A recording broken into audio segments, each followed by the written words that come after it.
Excellencies, ladies and gentlemen, it is a great honor and pleasure for me to invite the Prime Minister of Ethiopia, Mr. Ahmed, here with us today.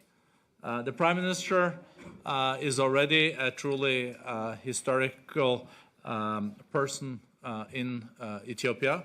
Those that have followed Ethiopia for decades, more have happened in the last months with this Prime Minister than has happened in decades. So there is peace with Eritrea. There are important economic reforms in Ethiopia. There are important political reforms.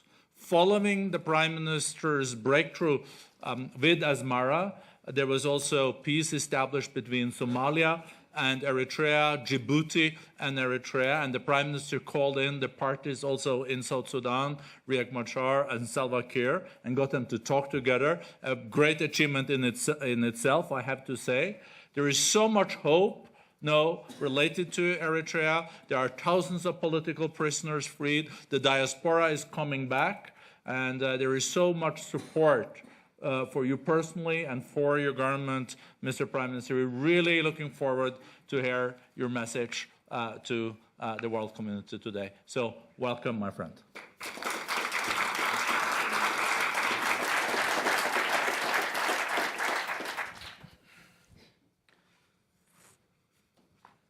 Thank you, dear brother, for the brand. Dear friends, ladies and gentlemen, thank you for the warm welcome in this cold winter.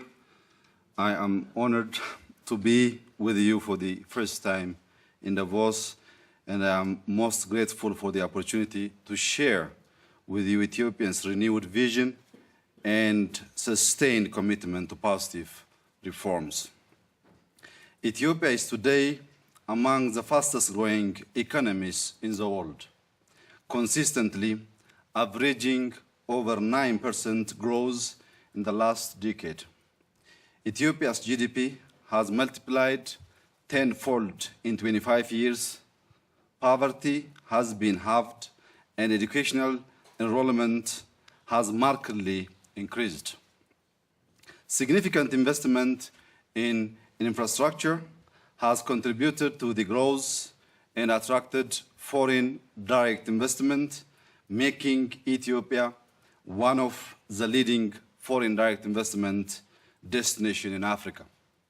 These are tremendous success and reflect the real commitment of our government and our people to development and progress. Our challenges, however, remain formidable. To reform and to reinforce our upward trajectory and achieve even more rapid and sustainable growth, Ethiopia has embarked on a comprehensive reform process since last April, which cuts across politics, economics, and society. We aim to establish a virtuous cycle between these elements and amongst our partners to enable us to meet our challenges in a mutually profitable manner. Ladies and gentlemen, allow me to explain this virtuous path of reform. And our reform is deeply rooted in the philosophy of Madamar, an Amharic word for coming together or synergy. Madamar is a historic reform to organic change and is building on the gains of the past while reminding us of our rich heritage. It also reflects on modern realities, strengthening the synergy in politics, economics, technology, and society. Ethiopia is indeed undergoing a period of political and economic renaissance. The Madamar reform is people-centered and has three interdependent pillars. The first pillar is a vibrant democracy. The second one is economic vitality. And the third pillar is regional integration and openness to the world. Today, we meet at a time of great opportunity for Ethiopia and for you. In this spirit of partnership, please allow me to briefly address each of these aspects. On the political front, we are working tirelessly to fulfill the constitutional promise of building a democratic and pluralistic political order based on our first pillar, a vibrant democracy. Guided by this principle, we have acted quickly and decisively. In the past 9 months alone, we have released all political prisoners in the thousands.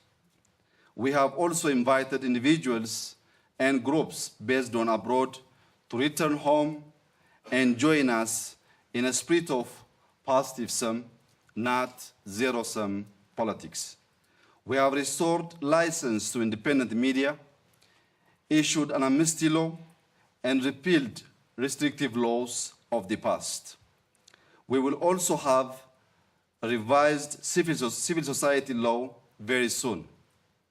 We believe it is now possible to sustain growth, attract investment, and allow all Ethiopians to benefit from the growth dividend without embracing democracy and persuading the world to invest in our economy. In sum, we see democracy and development as interlinked, and we have acted decisively on this understanding. Ladies and gentlemen, the second pillar of our reform is economic vitality. We are determined to bring Ethiopia firmly into the center of the international market. To do so, we will leverage the collective power of our people, especially women and the youth, and build the private sector to drive more inclusive and socially sustainable growth. We cannot hope to progress as a nation and as an economy if we disqualify half of our population from full and equal participation. Women are now occupying key government positions, including the Minister of Defense, Minister of Trade, Minister of Transport, and the newly established Minister of Peace. We have achieved gender parity in our cabinet.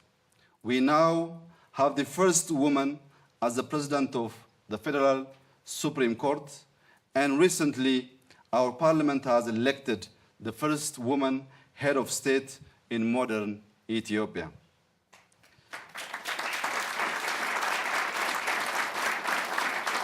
Thank you. This is important progress, but it is not enough.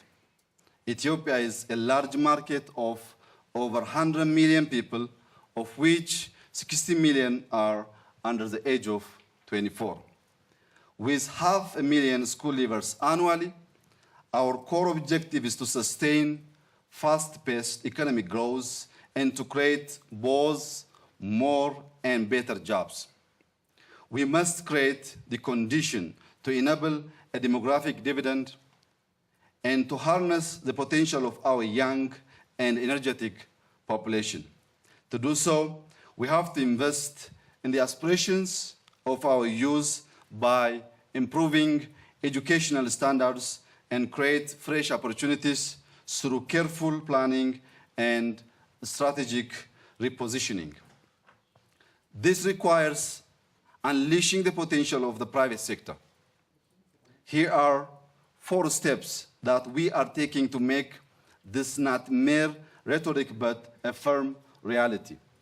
First, we will make it easier for small and medium-sized enterprises to grow and flourish, since they are the engine room of our economy. We are reprioritizing access to credit for SMEs, since 2/3 of our SMEs report not having access to finance. Second, we will ease and mainstream regulations needed to start a business and provide a better policy environment. We will make it easier to do business for everyone who wishes to invest in our country. Ethiopia is undergoing significant institutional reforms and is reviewing its investment code, commercial code, and other business regulations to enhance the ease of doing business in Ethiopia and increase our global competitiveness. Third, we will make the private sector an integral part of our economy, as it should be. Ethiopia is committed to reforming its state-owned enterprises and crowding in more private capital. We are committed to opening up the economy to international investors in telecom, logistics, energy, aviation, railways, and industrial parks. This has the added benefit of creating the space to reallocate government expenditure to social services. We are confident that international capital and expertise will deliver significant value for Ethiopians and contribute to our development agenda. Fourth, we will continue to foster public-private partnerships as we see this as more than merely a business proposition and a deal to be struck. We see it as the way to build balanced long-term partnership aimed at triggering faster economic growth and profit. At the same time, we will ensure our citizens realize their full potential and live a prosperous, healthy, and safe life.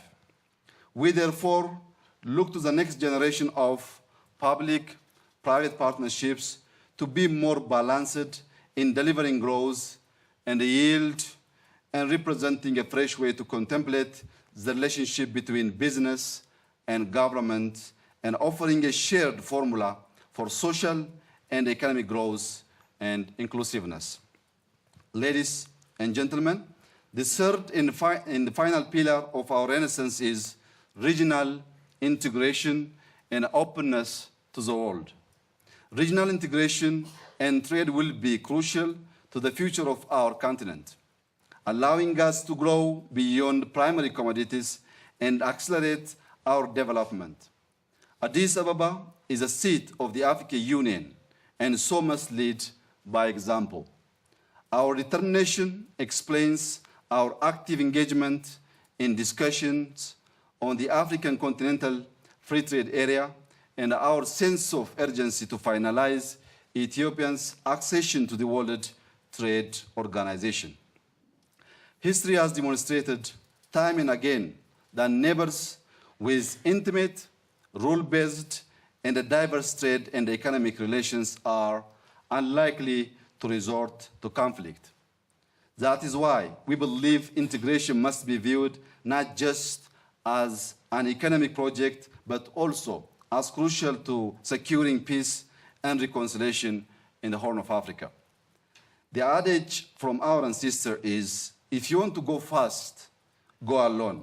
But if you want to go far, go together. In this spirit, Ethiopia has ended 2 decades of military settlement with Eritrea and is enhancing cooperation with neighboring countries and reconfiguring the geopolitics in our region.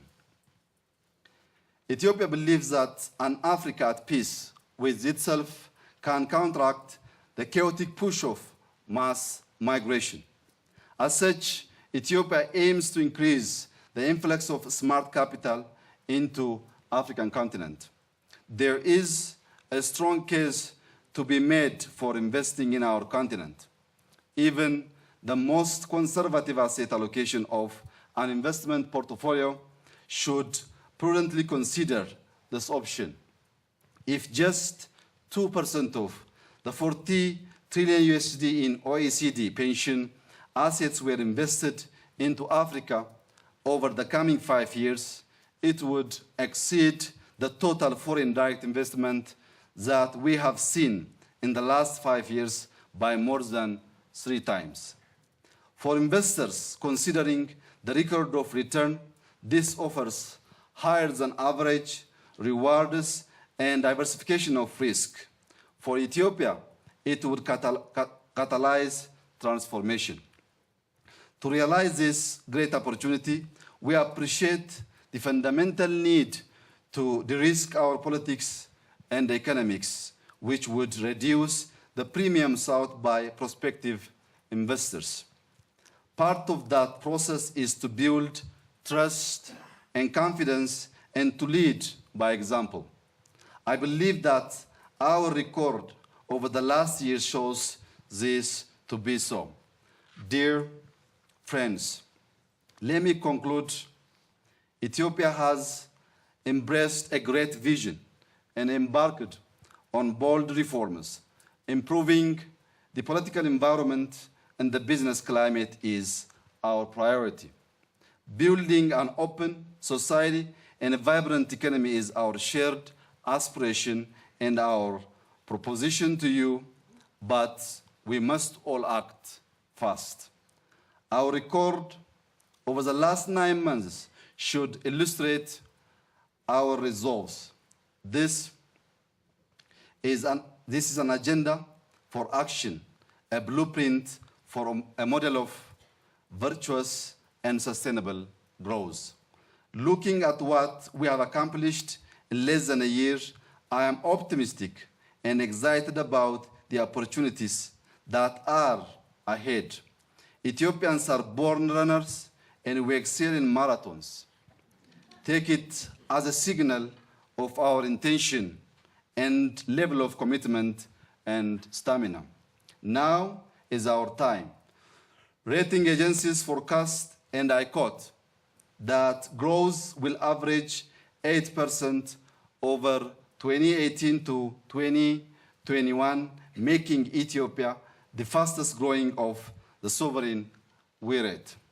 I say to you, carpe diem, yes, seize the day, but also trust the future.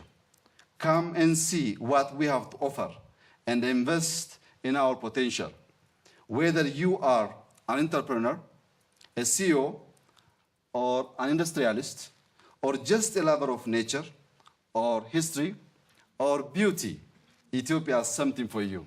I thank you.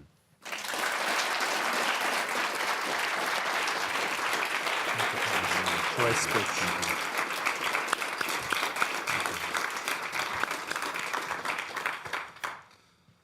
Thank you so much, Prime Minister. I think you also heard from the warm applause that there is so much goodwill related to your leadership. But as you said, it's a marathon, but it has to be also, you have to run fast, and you're good at that. What you don't think about when you come to Addis, if you do run, is the altitude. So for foreigners, it's a big challenge. This morning we had also a session on Ethiopia and your leadership. And one of the experienced humanitarians said that when he was in Ethiopia a year ago and asked his people, they would say that they would have most loyalty to their tribe, then they felt like that was their identity, then it was Africa, and then it was Ethiopia. When he was back a month ago, the same people said, I now have strongest identity as an Ethiopian, and then African, and then tribe third.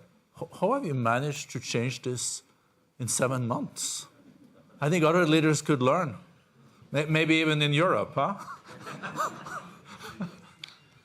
Some 9 months ago, the situation in Ethiopia, as you have stated, was very bad.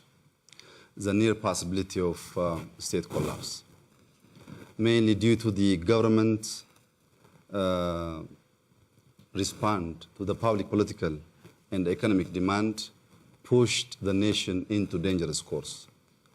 What makes the situation more dangerous was the poor relationship among the leadership.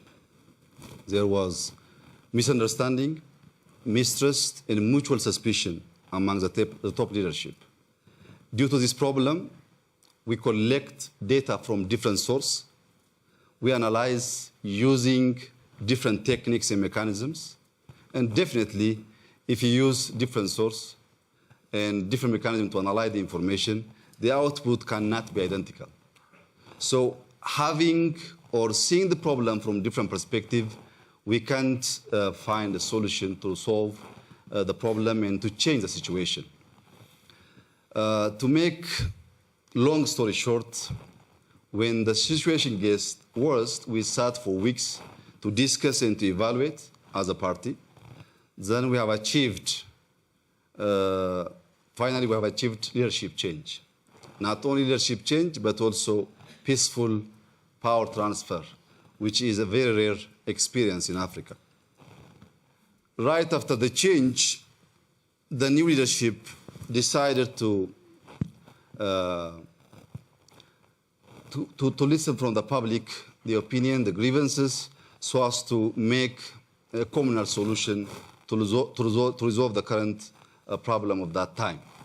Then we have discussed with almost all corners of the country. We have traveled and we have discussed with the public to hear their grievances and their demands.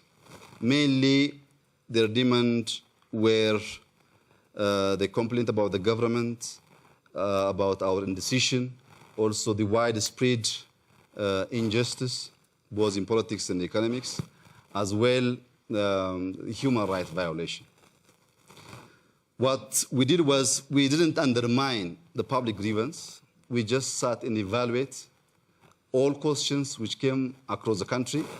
Though we prioritize to fix some of the problems in quick wins and others in institutional reform. Like I mentioned before, we automatically lifted state of emergency. That was one of the questions of the public. And released thousands of prisoners, including journalists. Today, we don't have a single journalist in prison, and we are proud of that.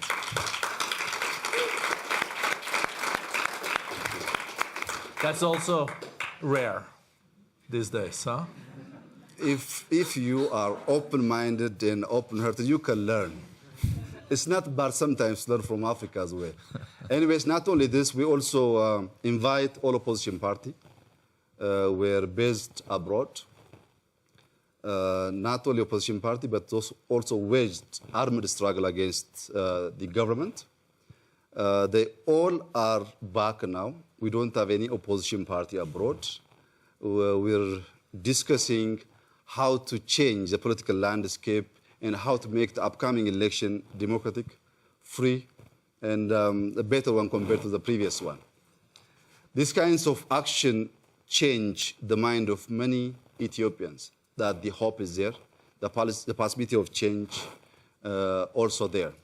Then automatically after we have done this quick wins, we jump to institutional reform, including SSR reform, security service reform. It was one of the biggest complaints on security institutions and service.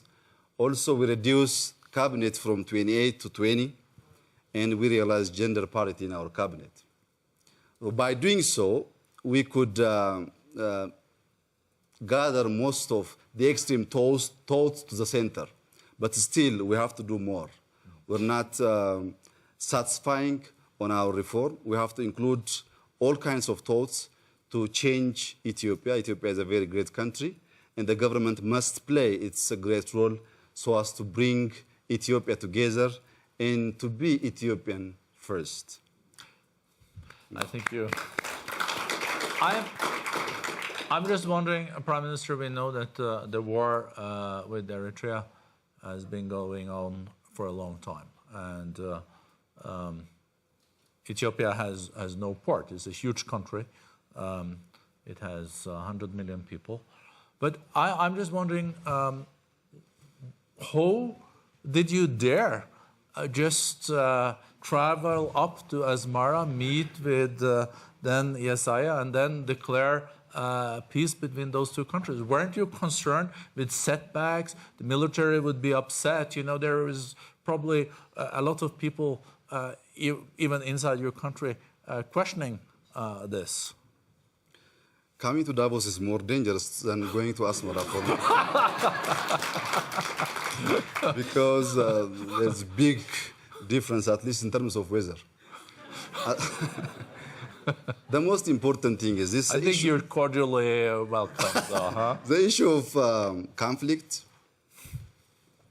in our region, mainly it's problems of leaders, ego. There is no tangible reason. When we are together, we can make significant change in our society. When we are apart, both of us are killing each other and losing all the opportunities and begging far to the Western world. So my question to the region is not only to resettle the problem, but also economic integration.